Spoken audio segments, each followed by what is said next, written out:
Hi friends, welcome back to my channel. ಇವತ್ತಿನ ವಿಡಿಯೋದಲ್ಲಿ ನಾನೊಂದು ಸಣ್ಣ ವ್ಲಾಗ್ನ ನಿಮ್ಮ ಜೊತೆ ಶೇರ್ ಮಾಡ್ತಾ ಇದ್ದೀನಿ.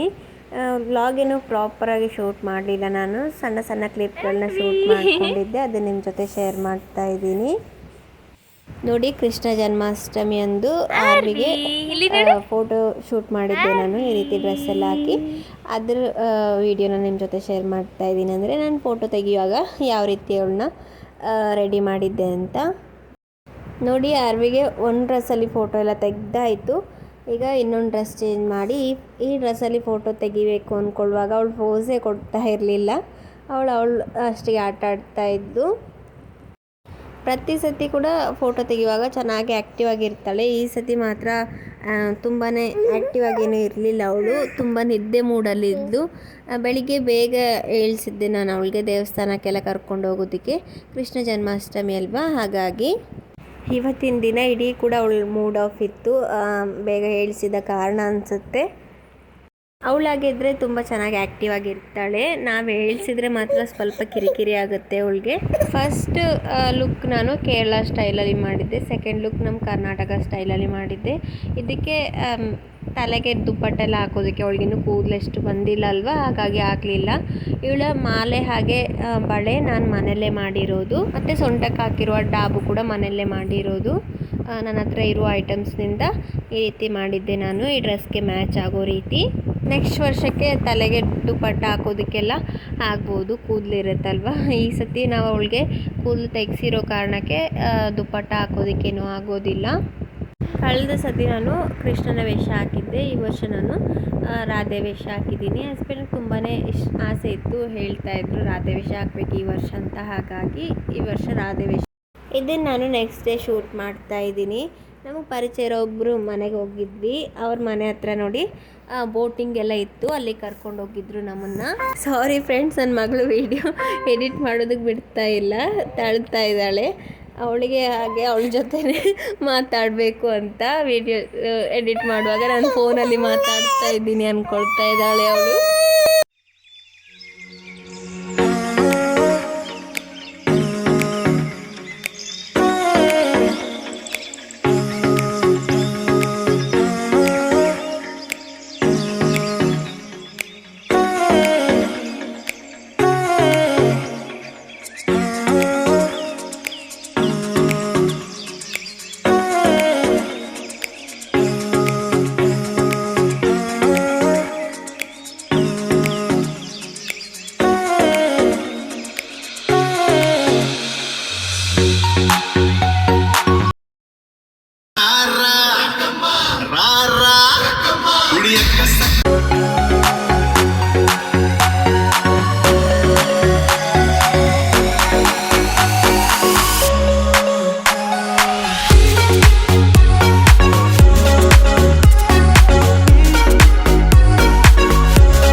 ನೋಡಿ, ನನ್ನ ಮಗಳು ಮಲ್ಕೊಂಡಿದ್ಲು. ತುಂಬ ಹೊತ್ತಾಯಿತು ನಿದ್ದೆ ಮಾಡಿದೆ. ಬೆಳಿಗ್ಗೆ ಎದ್ದವಳು 3:30 ಏನೋ ಟೈಮ್ ಆಗ್ತಾಯಿತ್ತು, ಆಗ ಮಲಗಿದ್ದವಳು.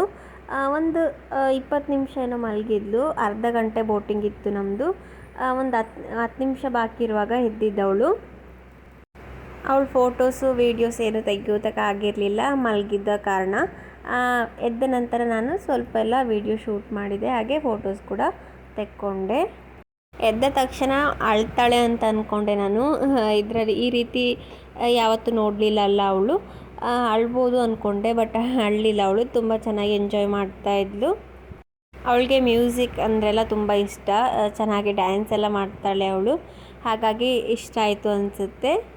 ಇವಳು ಹಸ್ಬೆಂಡ್ ಫ್ರೆಂಡಿನ ಮಗಳು ಯೋಧಿನಿ ಅಂತ. ಅವಳು ಕೂಡ ತುಂಬಾ ಚೆನ್ನಾಗಿ ಎಂಜಾಯ್ ಮಾಡ್ತಾಯಿದ್ಲು. ಲಾಸ್ಟ್ ಆಗುವಾಗ ತುಂಬಾ ಸುಸ್ತಾಯಿತ್ತು ಅವಳಿಗೆ. ಸ್ಟಾರ್ಟಿಂಗಿಂದಲೂ ಕೂಡ ಡ್ಯಾನ್ಸ್ ಮಾಡ್ತಾಯಿದ್ಲು ಅವಳು. ಹಾಗೆ ಇಲ್ಲಿ ನೋಡಿ ಬೋಟಲ್ಲಿ ಇರ್ತಾರಲ್ವ ಅವರು ಹಾಡು ಕೂಡ ಹೇಳ್ತಾಯಿದ್ರು. ಸುಮಾರು ಬೋಟ್ ಇದೆ ಇಲ್ಲಿ, ಒಂದೊಂದಕ್ಕೂ ಒಂದೊಂದು ಪ್ರೈಸ್ ಆ ರೀತಿ. ಮತ್ತು ಎಷ್ಟು ಜನ ಇರ್ತಾರೋ ಅದ್ರ ಮೇಲೆ ಡಿಪೆಂಡ್ ಆಗುತ್ತೆ. ನಮ್ಮ ಬೋಟಲ್ಲಿ ತುಂಬ ಜನ ಇರಲಿಲ್ಲ, ನಾವು ಫಿಕ್ಸ್ ಮಾಡಿದ್ದು ಇಷ್ಟು ಜನ ಸೇರಿ ಒಂದು ಅಮೌಂಟ್ ಅಂತ. ತುಂಬ ಜನ ಬರೋವರೆಗೆ ವೆಯ್ಟ್ ಮಾಡಬೇಕಲ್ವ, ನಮಗೆ ಟೈಮ್ ಆಗ್ತಾಯಿತ್ತು ಹೋಗೋದಕ್ಕೆ. ನಮ್ಮ ಮನೆ ಇಲ್ಲಿಂದ ಸ್ವಲ್ಪ ದೂರ ಇದೆ, ಸಾಧಾರಣ ಒಂದು 35 ನಿಮಿಷ ಎಲ್ಲ ಬೇಕಾಗ್ಬೋದು. ಹಾಗಾಗಿ ಸ್ವಲ್ಪ ಬೇಗ ಹೊರಟ್ರೆ ಒಳ್ಳೆಯದಲ್ವ. ನಾವು ಅರ್ಧ ಗಂಟೆ ಟೈಮ್ ತೊಗೊಂಡಿದ್ದು ಬೋಟಲ್ಲಿ. ಹೇಳಿದ್ದು ಅರ್ಧ ಗಂಟೆ ಸಾಕು ಅಂತ. ಹತ್ತಿದ ಮತ್ತೆ ಅನಿಸಿತು ಅರ್ಧ ಗಂಟೆ ತುಂಬ ಕಡಿಮೆ ಟೈಮ್ ಆಯಿತು ಅಂತ. ಅಷ್ಟು ಚೆನ್ನಾಗಿತ್ತು ಎಕ್ಸ್ಪೀರಿಯನ್ಸ್. ನೋಡಿ ಆರ್ವಿ ಎದ್ದಿದ್ದಾಳೆ ಈಗ. ಫಸ್ಟಿಗೆ ನೋಡ್ತಾ ಇದ್ಲು ಎಲ್ಲಿದ್ದೀನಿ ಏನು ಅಂತ. ಮತ್ತು ಅವಳಿಗೂ ಕೂಡ ಖುಷಿ ಆಗ್ತಾಯಿತ್ತು, ಚೆನ್ನಾಗಿ ಆಟ ಆಡ್ತಾಯಿದ್ಲು. ನೋಡಿ ಅಪ್ಪ ಮಗಳು ಯಾವ ರೀತಿ ಡ್ಯಾನ್ಸ್ ಮಾಡ್ತಾ ಇದ್ದಾರೆ ಅಂತ.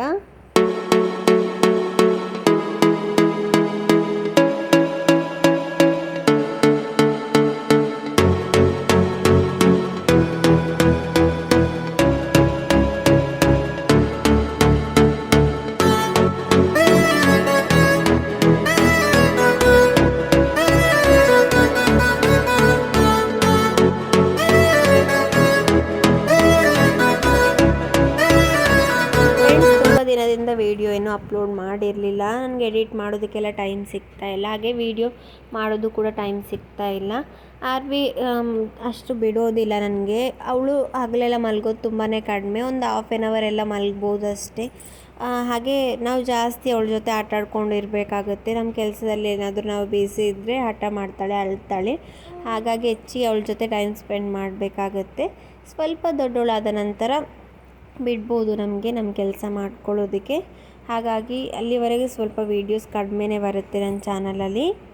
ಮಕ್ಕಳಿದ್ರೆ ಹಾಗೆ ಅಲ್ವಾ, ವೀಡಿಯೋ ಮಾಡೋದಾಗಲಿ ಎಡಿಟ್ ಮಾಡೋದಾಗಲಿ ತುಂಬಾ ಕಷ್ಟ ಅನಿಸುತ್ತೆ. ಯಾರಾದರೂ ಒಬ್ಬರು ನೋಡ್ಕೊಳ್ಳೋದಕ್ಕಿದ್ರೆ ಈಸಿ, ಬಟ್ ಯಾರೂ ಇಲ್ಲದೆ ಇರುವಾಗ ನಾವೇ ಎಲ್ಲ ಮ್ಯಾನೇಜ್ ಮಾಡಬೇಕು ಅನ್ನುವಾಗ ಸ್ವಲ್ಪ ಕಷ್ಟನೇ. ಓಕೆ ಫ್ರೆಂಡ್ಸ್, ಇವತ್ತಿನ ವ್ಲಾಗ್ನ ನಾನು ಇಲ್ಲಿಗೆ ಎಂಡ್ ಮಾಡ್ತಾ ಇದ್ದೀನಿ. ಈ ಸಣ್ಣ ವ್ಲಾಗ್ ನಿಮ್ಮೆಲ್ಲರಿಗೂ ಇಷ್ಟ ಆಗಿದ್ದರೆ ಲೈಕ್ ಮಾಡಿ, ಮತ್ತು ನನ್ನ ಚಾನಲ್ನ ಸಬ್ಸ್ಕ್ರೈಬ್ ಆಗೋದನ್ನು ಮರಿಬೇಡಿ. ಮುಂದಿನ ಇನ್ನೊಂದು ವಿಡಿಯೋ ಜೊತೆ ಮತ್ತೆ ಸಿಗ್ತೀನಿ. Thank you for watching.